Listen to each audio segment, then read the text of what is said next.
Fala pessoal, olha, o clima esquentou na Globo News e a gente precisa falar sobre isso.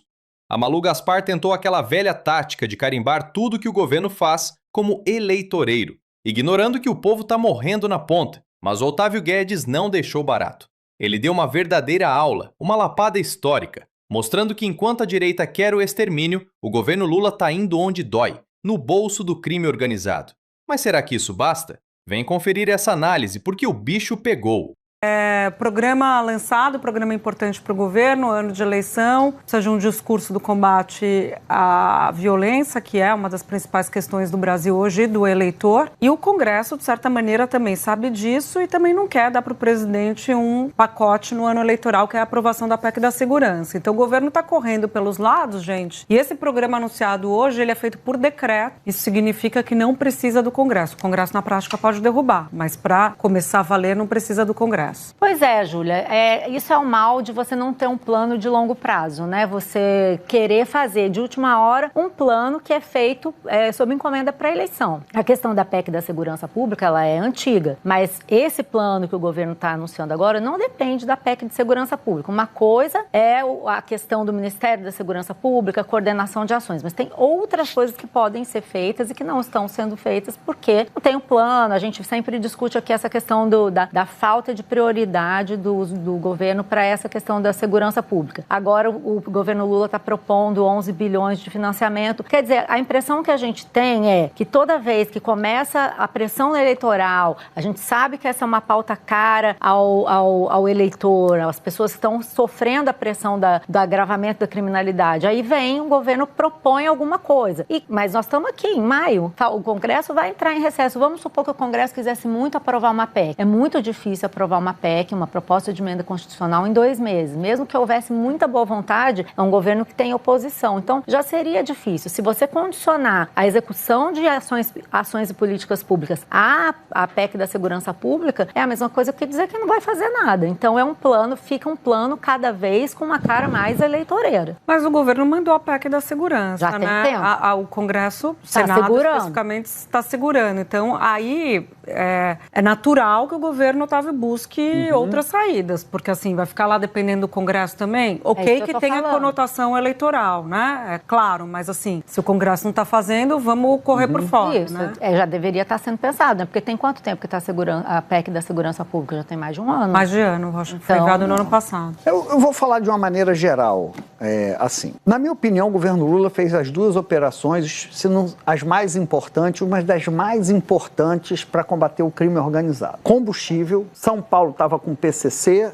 Rio de Janeiro com Mago. Isso nunca foi feito. A outra, fundos em que o PCC supostamente lavava dinheiro. Essas 2 operações, porque batem no bolso de facções criminosas, são fundamentais no combate ao crime organizado. O presidente falou, o bandido que está lá em Miami. Então agora a gente vai analisar apenas politicamente, da força eleitoral disso. O cidadão está preocupado com o bandido da esquina. Primeiro que o estereótipo do bandido é o que mora na periferia, com a arma na mão, etc, etc. Então é muito difícil enxergar o bandido que está em Miami como uma ameaça real ao eleitor. Porque não é, o eleitor está lá, o cara compra o celular, paga o celular em 10 parcelas, usa o celular para os trabalhos dele, para os bicos dele, vai lá, está no ponto de ônibus, rouba o celular. Isso. Ou rouba o celular com a motocicleta dele, trabalhando ali para fazer entrega, alguma coisa. Isso é muito menos crime organizado, em algumas cidades até pode ser, tem alguma relação desse varejo do crime com o crime organizado, mas esse é o crime do dia a dia. Isso, né? Então tem uma... polícia militar e polícia civil na veia. É porque as coisas não são excludentes, né? Você pode fazer uma grande operação como essa, que a Polícia Federal atuando, é muito mérito da Polícia Federal, principalmente, né? Que é a Polícia Federal do governo Lula, a Polícia Federal que está aparelhada, diferentemente da Polícia Federal no governo Bolsonaro. Tudo isso é verdade, mas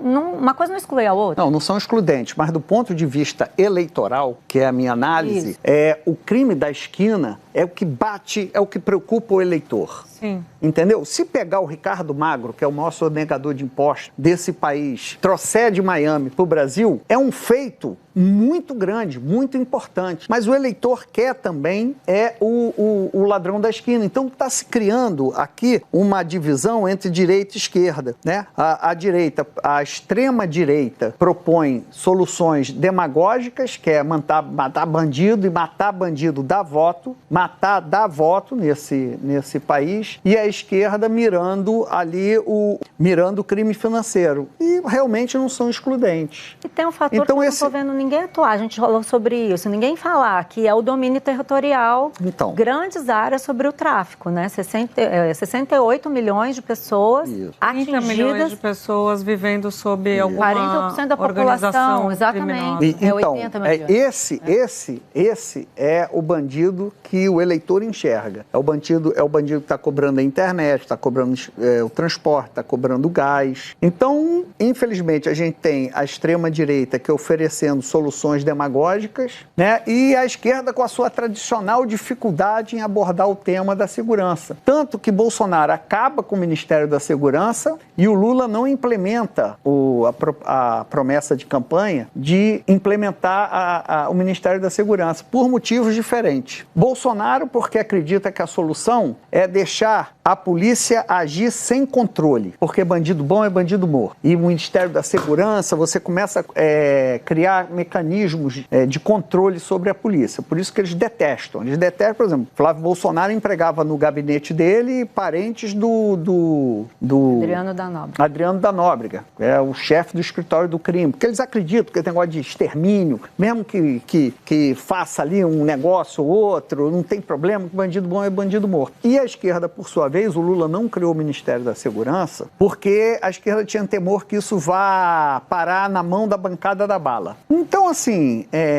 são diferentes. Então, eu vejo pontos positivos nesse projeto, tem pontos positivos nesse projeto. 1 bilhão não vai resolver a situação da segurança, porque o resto, 10 bilhões, são em financiamento, então não é 1 bilhão que vai resolver, e eu preferia um plano único, o plano real do fuzil, para responder a Malu. Plano real do fuzil, olha, um país inteiro vai tirar fuzil da mão de bandido e não vai deixar mais fuzil e munição entrar nesse país, porque o domínio de território, ele se dá com um poder bélico de milicianos e traficantes das facções em relação à polícia. Se tirar a arma, eles perdem esse poder, portanto, eles começam a ficar vulneráveis e não dominar mais territórios. Gente, é impressionante como parte da nossa imprensa tem dificuldade de ver o óbvio. A Malu Gaspar começou o papo tentando desidratar o novo programa de segurança do Lula, dizendo que é feito sob encomenda para a eleição. Ora, faça-me o favor. Se o governo não faz nada, é omisso. Se faz, é eleitoreiro. A Júlia do Alibe ainda tentou lembrar que o governo mandou uma PEC e o Congresso, esse mesmo Congresso que a gente sabe bem para quem joga, tá lá segurando o doce. O governo tem que governar por decreto sim. Tem que correr por fora, porque a urgência do povo não espera o calendário do Davi Alcolumbre. Mas aí veio o Otávio Guedes e colocou os pingos nos is. Ele lembrou o que a grande mídia adora esquecer. O governo Lula fez o que ninguém teve coragem de fazer antes. Mirou no PCC e no Comando Vermelho, atacando o financiamento, batendo no bolso das facções. O Otávio foi cirúrgico quando disse que a Polícia Federal agora é republicana, está aparelhada para trabalhar, diferente daquela bagunça do governo anterior que parecia mais um puxadinho da família Bolsonaro. Ele deu o checkmate. A extrema-direita só oferece matar bandido, porque isso dá voto. Mas a gente sabe que essa política de extermínio só mata pobre e preto na favela, enquanto o bandido de colarinho branco, lá em Miami, continua rindo da nossa cara. O ponto alto da fala do Otávio, e que serve de lição para muita gente de esquerda também, é o porquê da resistência ao Ministério da Segurança. O Bolsonaro acabou com o Ministério porque ele detesta controle. Ele quer a polícia agindo na base do quem manda sou eu, sem prestar contas, protegendo gente como o Adriano da Nóbrega. Já no nosso campo, a gente ainda patina com medo de entregar o Ministério para a bancada da bala. Mas o Otávio deu a letra. A gente precisa de um plano real do fuzil. Não adianta só falar de financiamento se a arma continua chegando na mão do miliciano que cobra taxa de internet e de gás na comunidade. Para fechar, a